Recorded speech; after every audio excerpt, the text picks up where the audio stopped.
remember as a kid, before the Japanese experiment, this concept that, if you talk to plants, I'm sure you like, it was probably like a thing. If you talk to plants, they do well, or if you sing to plants. Oh yeah, yeah, Have you yeah. ever That's heard a about that as a kid? Yeah. yes, Okay. yeah. So it was like a Hmm. thing from childhood.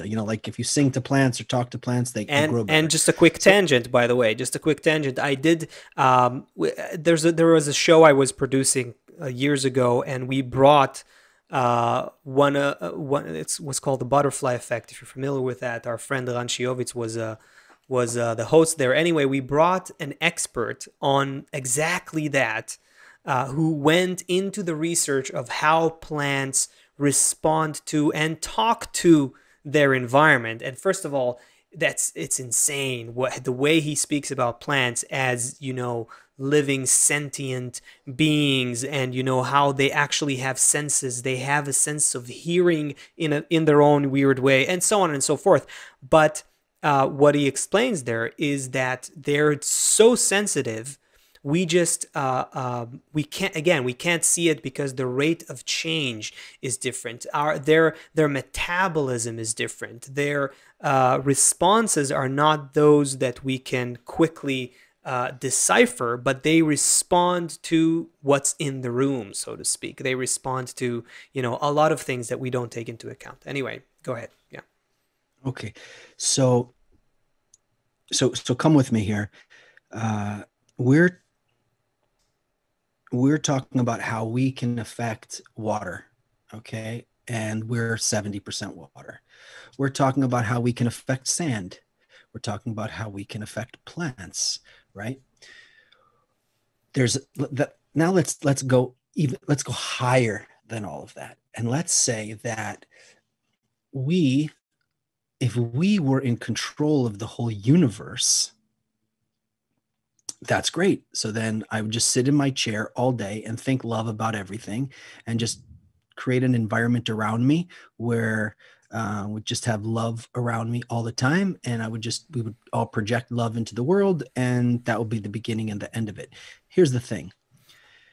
There is forces that imagine that we are like the water molecule.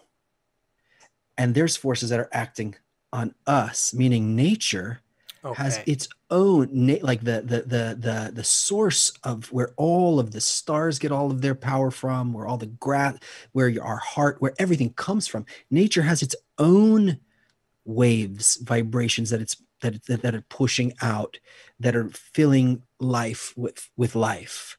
Okay, and for us to calibrate ourselves with that means that we have power for everything. We have food for everything. In fact, we even get beyond the corporeal, the physical dimensions, because Ooh. once we get into that, we see uh, that this reality as it's like a dream, literally, because we're not. Hmm. What does it mean? It's like a dream. I mean, when you look at pictures of you playing on the floor with your childhood toys, Is that was like a dream. this a trippy alert? Trippy zone? We're going into Trippy trippy zone. It land. could be, No, yeah. it's This is okay. It's producer. okay. I'm game. I'm game. This is where the Let's go. producer would then make the visual effects, Let but we don't it. have a producer This for the is visual the effects. But okay, okay. Trippy actually, we do zone. kind of have a producer now. But okay, Okay. um, point is like this. What does it mean that it's a dream? Well, if you look at a childhood picture of yourself, maybe we'll do that one episode. We'll bring pictures of ourselves from childhood, or me with my dreadlocks and my Yeah. cut off jean shorts living out of a van. Who was this guy? How was he thinking? How did he used to think? What values was he making decisions based on? What world did he think he existed in compared to what we know today? That's like a dream. Maybe even the 20s, it's hard to imagine, but when you were like 3, it's like, Mm-hmm. did that even exist? My mother holding me and like all that kind of stuff.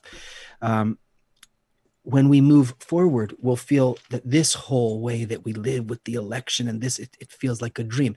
What I'm saying is that nature has its waves that are affecting us. Okay. So we're going to see, and what's kind of exciting, what's kind of exciting if Biden wins is that, and again, this is not about who we want to and care.